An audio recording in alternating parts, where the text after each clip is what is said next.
And I'm loyal. I'm loyal. To who? My jacket Manchester looks nice, United, big man. thank you My very jacket much. looks nice. Not to Malik. What? Why would you even say that? Sorry? That was an uncomfortable watch. Hey guys, it's Tobes. Today we're going to be looking at the football geniuses that are football pundits. The game is widespread, with footballing experts offering their incredible insight into the beautiful game. So we're going to be looking at these tactical geniuses in action, because we could all learn a lot from them. Rio Ferdinand was an outstanding footballer, but he's making his way to be one of the most brilliant football brains the sport has to offer. And what Rio loves to analyse most is his former club, Manchester United. Let's see just how ahead of the curve Rio was about his own club. Man United might not thank me, but get the contract out, put it on the table, let him sign it, let him write whatever numbers he wants to put on there, give him what he's done now since he's come in, and let him sign the contract and go. Ollie's at the wheel, man, he's doing it, he's doing his thing. Man United are back. Well, Rio got what he wanted. Ole Gunnar Solskjaer got hired by Manchester United. I'm sure they were back. I'm sure he got it absolutely bang on. Ole Gunnar Solskjaer.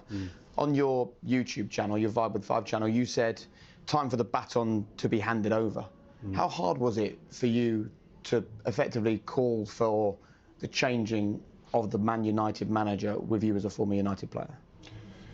It wasn't, if I'm honest. All right, okay, it weren't that hard. Don't worry, Rio. I'm sure the next Man United manager did a really good job. On second thought, maybe not. But when he's not covering Manchester United, Rio is going to the biggest games in football. And last year, he went to the Champions League final between Real Madrid and Dortmund. And Rio made a big claim when Real Madrid scored the winning goal. Ballon d'Or, Ballon d'Or, Ballon d'Or, Ballon d'Or, Ballon d'Or. Sorry, what was that, Rio? Can you just say that one more time? I don't think anyone heard you. Ballon d'Or, Ballon d'Or, Ballon d'Or, Ballon d'Or, Ballon d'Or, Ballon d'Or.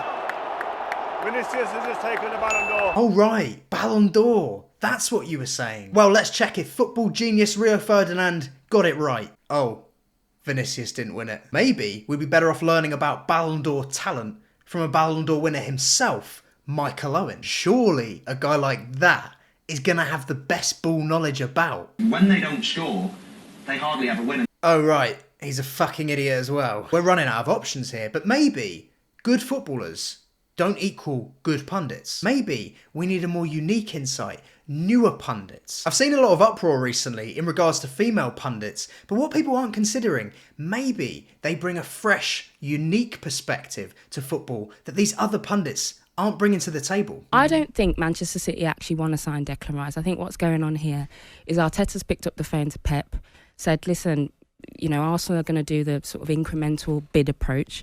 If you put a higher bid in, that will push my owner to I think there's a bit of that going on here. What, for speed then? They just want it to happen quicker? Well, for speed, but to get the deal done. She might just have sent women's football back to the Emily Pankhurst days with that one. Just to clarify, what Eni Aluko is suggesting there was basically this. Hi Pep, hi Michael, how are you doing, mate? Yeah, not bad. So basically, at the moment, I really want to sign Declan Rice. Oh yeah, he's a good player, Mike. He's a good player. Yeah, so I really want him at Arsenal. And at the moment, the owners aren't giving me enough money to get Declan Rice. Oh yeah, he'd be a really good player. He'd make you guys a lot better. Yeah, exactly. That's why I want him. I want to try and win the league against you, and I need Declan Rice to do that. So basically, I've got to ask you for a favour. Can you ask your owners to bid for Declan Rice so that my owners will offer more money and we can get Declan Rice? Let me get this straight. You're asking me if I can help you sign Declan Rice so that my job is harder next year competing with you, you will get better, and it makes my life more stressful. Yeah, that's exactly what I'm asking you, Pep. That sounds good, Michael. I will make sure the owners bid for Rice so that you can get Declan Rice. Look, overall, so far, these pundits are letting us down, and they're all ex-footballers, so what we maybe need is ex-managers, because they can offer a different kind of insight. They can offer an even more unique insight. And I think I've seen Tim Sherwood recently doing punditry. Now, Tim Sherwood, you remember him, right? He was Spurs manager, he was Aston Villa manager, and as a player, he won the league at Blackburn. Think how much expertise this guy could have to offer. So if anyone's going to teach us about the beautiful game, surely it's Sherwood. He got the goal in the end, but we saw almost the good and the bad. Well, not just today, I think all seasons. Well, since I've seen Nicholas Jackson, he's so unpredictable.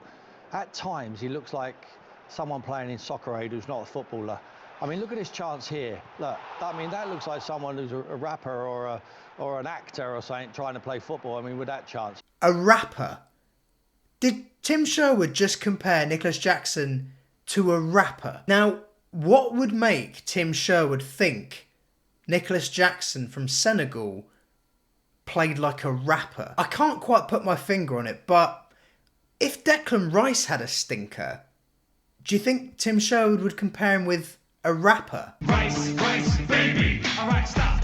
Elaborate and listen. Rice is met with my brand new invention. Alright, maybe not the best example there from me, but has football punditry always been this bad? Back in the day, I feel like I learned from football pundits. I feel like they were better. I feel like they were more professional. Maybe we in the present could learn from the past. Good morning, boys. Where is she? Oh, get off the pitch. I'm not on the pitch. Get your tits out for the lads. Get your tits out. Lads. Oh dear, well, it was a very different time, and maybe as football progressed, they lost some of those perv vibes. You smash it? Still nice though. That's a great that. You're going to buy this, please. Still buy it. I'll still make you well, yeah. Mind you, that's a stupid question. If you were anywhere near it, you definitely smashed it.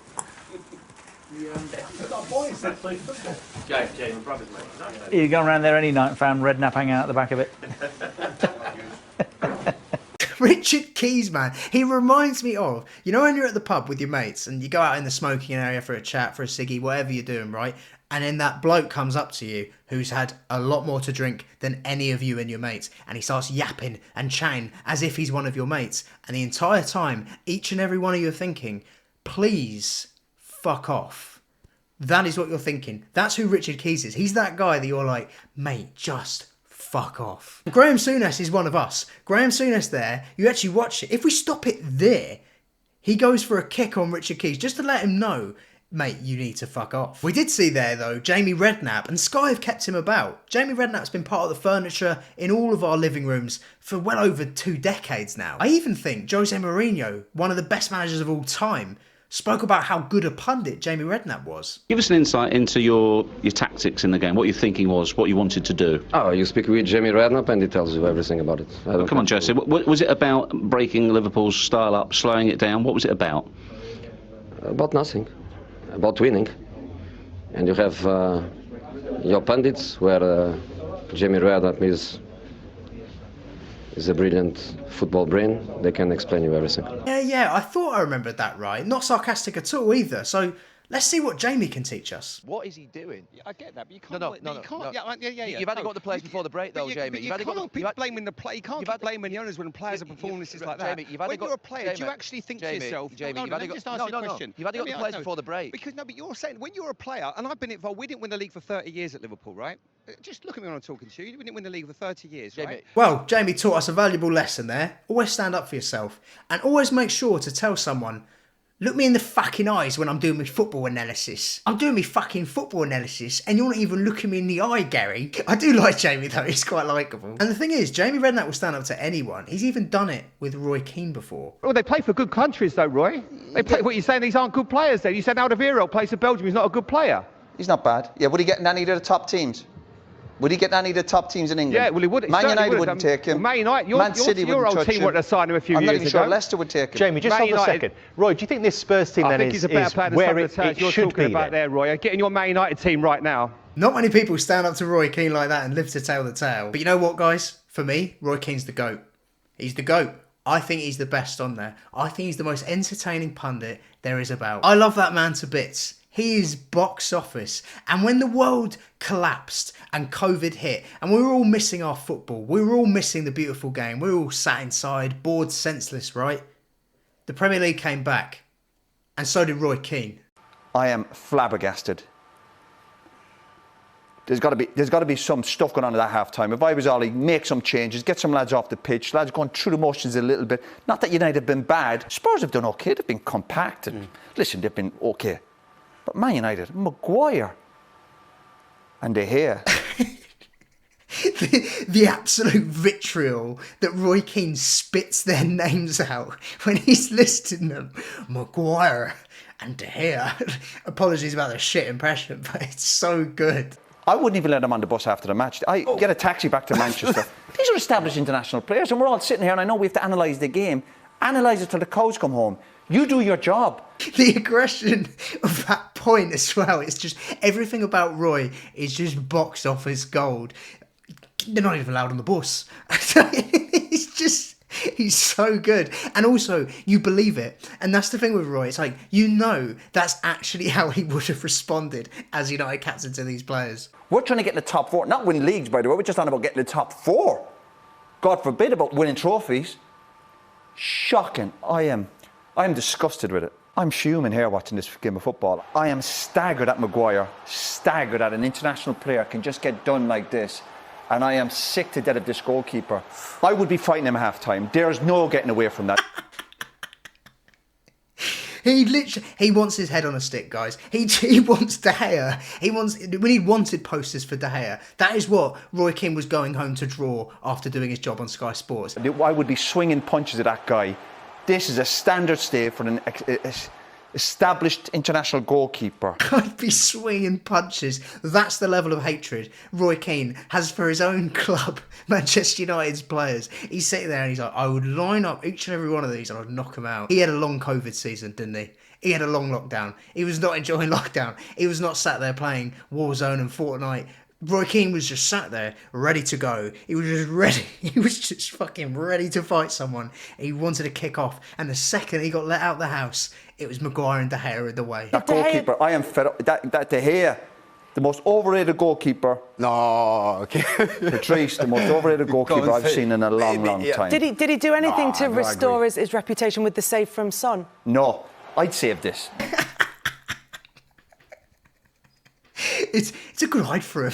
I'd save this. Roy Keane, midfielder, by the way, if you weren't aware. But yeah, just being like, nah, I'd do a better job than this. Even when he's done something good, he's not giving any credit. He's not having any of it. This guy is a walking dead man, David De Gea, and he weren't at United for very much longer. Look, I'm glazing Roy Keane. I'm going to glaze Roy Keane, all right? He's the GOAT. He's the GOAT football pundit there is. But nowadays, Roy Keane is actually a YouTube superstar. He's on the overlap with loads of other pundits. It's run by Gary Neville. It's a really great show. But it's meant that Gary Neville has a lot less time on his hands. He's a busy guy. And it's meant that he's no longer the Monday Night Football man. The biggest pundit in the UK now is Jamie Carragher. Now, if we want to learn about football, we got to go to Carragher. He's the guy. When it comes to football facts, he's always spitting. Fuck to it! Come on, you and I both know that had to be in there. But anyway, Carragher has that brilliant mesh of banter like Richard Keys, but also key football insight. Let's see what we can learn from Carragher. Let's have a look at what he had to say about my team Chelsea at the start of the season. Chelsea have just got to stop buying players.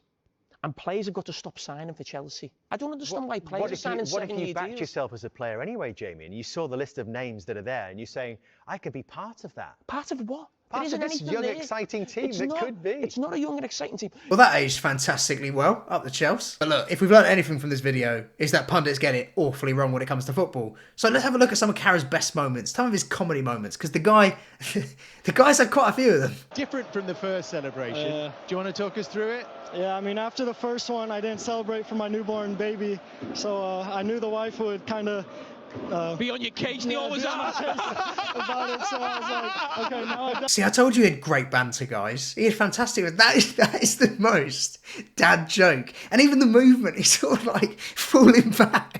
I don't know what it is about this clip. It's so good. I think it just works so well because it's one of those absolute dad jokes that any other dad's laughing at because they're like, yeah, fucking hell, mate, my wife doing me head in. Like, it's just ridiculous. But Jamie Carragher's not even just on Sky anymore. He's not even just UK based. He's conquering overseas. He's in the US. He's doing CBS Network. He's covering Champions League football with Micah Richards, Thierry Henry, and host Kate Abdo. The FA Cup or to beat Real Madrid in the Champions League, that was the toughest assignment, surely, tonight, rather than Manchester United in a cup final or Arsenal in the Premier League. You got to stand by what you say. Yeah. So you said before the game, they're going to win. They're going to go through. Yes. And their chances were 75%. There's a bit of a romance vibe going on there, isn't there? It's getting a bit flirty. I mean, realistically, it is just work banter. There's nothing in it. I mean, Kate Abdo's married. She's with a bloke called Malik. You know, this is just a laugh from them. They're having a laugh at work, whatever. No one's going to make it really weird for no reason at all, are they?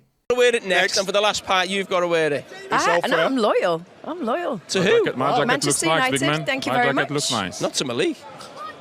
What? Why would you even say that? Sorry? He hasn't had a mention in the show yet, has he? It's so bad. It just feels so bad. That show feels usually light. It feels like a laugh.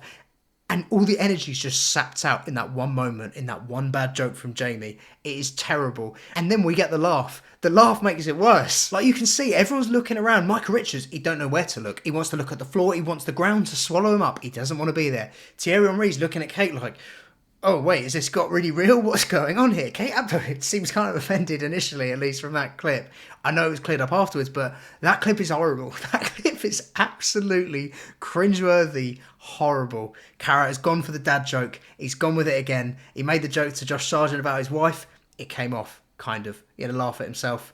He's kind of done the same thing here, but it does not give off the same energy. This is horrible. Sadly, in today's video from Football Pundits, we've learned nothing. But what I did learn last week was that you lot are the dog's bollocks, because I cannot believe the amount of support and help to my channel you guys left in likes and subscribes. Like that, mate, that was fucking mental. Honestly, I was really surprised by that, and I really appreciate it. So yeah, if you want to help support the channel further, make sure to drop a like and subscribe if you enjoyed the video. If you didn't, don't. Obviously, just piss off. Get out. But if you have any problems with anything I said in this video, just remember, it was just banter.